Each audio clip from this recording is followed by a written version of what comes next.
नमस्कार, मैं हूँ पूजा और आप सभी का एक बार फिर से स्वागत है मेरे यूट्यूब चैनल पर। आज का जो हमारा वीडियो है उसका टॉपिक है हॉकी के जादूगर मेजर ध्यानचंद। तो चलिए शुरू करते हैं आज का वीडियो। हॉकी के जादूगर मेजर ध्यानचंद का जन्म 29 अगस्त 1905 को संगम नगरी इलाहाबाद में हुआ था। इनका जन्म राजपूत परिवार में हुआ था। ध्यानचंद को लोग प्यार से दद्दा भी कहते हैं। इनका असली नाम ध्यान सिंह था। ध्यानचंद के पिताजी का नाम था सूबेदार समेश्वर दत्त सिंह। इनकी माता का नाम था शारदा सिंह, पत्नी जानकी देवी और इनके दो भाई थे रूप सिंह और मूल सिंह।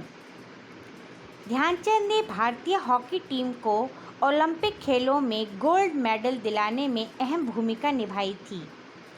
दद्दा के बेहतरीन खेल के दम पर ही भारतीय हॉकी टीम ने 1928 से 1936 तक लगातार जीत दर्ज करते हुए ओलंपिक खेलों में गोल्ड मेडल की हैट्रिक लगाई थी। और वो ओलंपिक थे 1928 का एम्स्टर्डम ओलंपिक, 1932 का लॉस एंजल्स ओलंपिक और 1936 का बर्लिन ओलंपिक। हॉकी स्टिक के साथ उनकी कलाकारी को देख लोग दंग रह जाते थे। ध्यानचंद के पिता समेश्वर दत्त आर्मी में थे, जिस वजह से उनका तबादला आए दिन कहीं ना कहीं होता रहता था।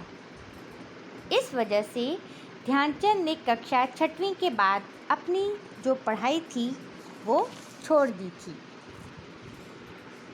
आप सभी को जानकर बहुत हैरानी होगी कि युवावस्था में ध्यानचंद को हॉकी से बिल्कुल लगाव नहीं था।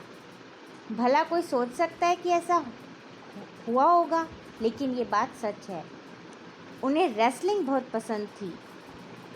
उन्होंने हॉकी खेलना अपने आसपास के दोस्तों के साथ शुरू किया था, जो पेड़ की डाली से हॉकी स्टिक बनाते थे और पुराने कपड़ों से बॉल बनाया करते थे।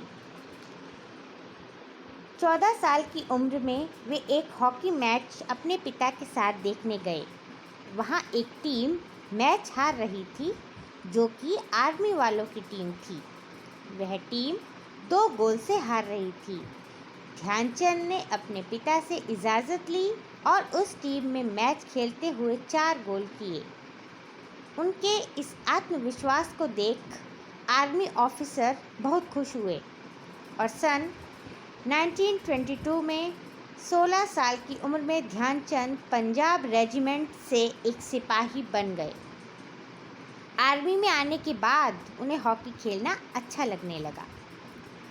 सूबेदार मेजर भोले तिवारी, जो कि ब्राह्मण रेजिमेंट में थे, वे आर्मी में ध्यानचंद के मेंटर बने। उन्होंने ही खेल के बारे में इन्हें बेसिक ज्ञान दिया था। पंकज गुप्ता ध्यानचंद के पहले कोच कहे जाते थे। उन्होंने ध्यानचंद के खेल को देखकर कहा था कि यह दुनिया में चांद की तरह चमकेगा।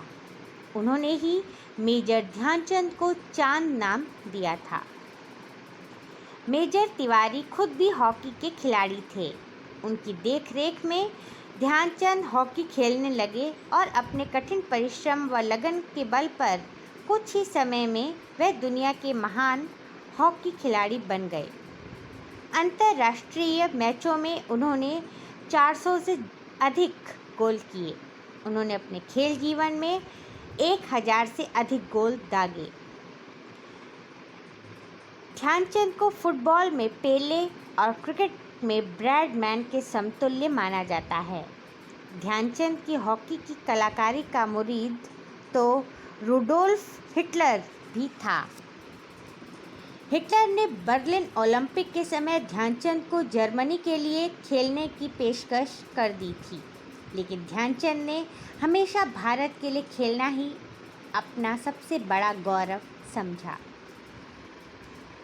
ध्यानचंद ने 29 अगस्त को जन्म लिया और अपने बेहतरीन प्रदर्शन के चलते उनकी जन्म तिथि को नेशनल स्पोर्ट्स डे अर्थात राष्ट्रीय खेल दिवस के रूप में मनाया जाता है। सन 1956 में उन्हें पद्म भूषण से सम्मानित किया गया। हाल ही में प्रधानमंत्री मोदी जी ने राजीव गांधी खेल रत्न अवार्ड का नाम बदलकर मेजर ध्यानचंद खेल रत्न अवार्ड कर दिया है। यह उन्होंने हॉकी के जादूगर मेजर ध्यानचंद को सम्मान देने के लिए किया है।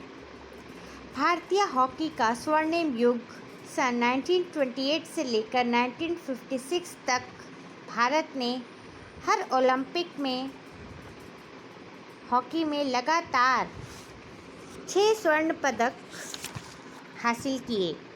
इस खेल ने गुलाम भारत को विश्व में एक पहचान दिलाई, इसलिए हॉकी को भारत का राष्ट्रीय खेल माना जाता है। मेजर ध्यानचंद ने अप्रैल 1949 में हॉकी से संन्यास लिया था। 3 दिसंबर 1979 को हॉकी के जादूगर का निधन हो गया था। Thanks for watching.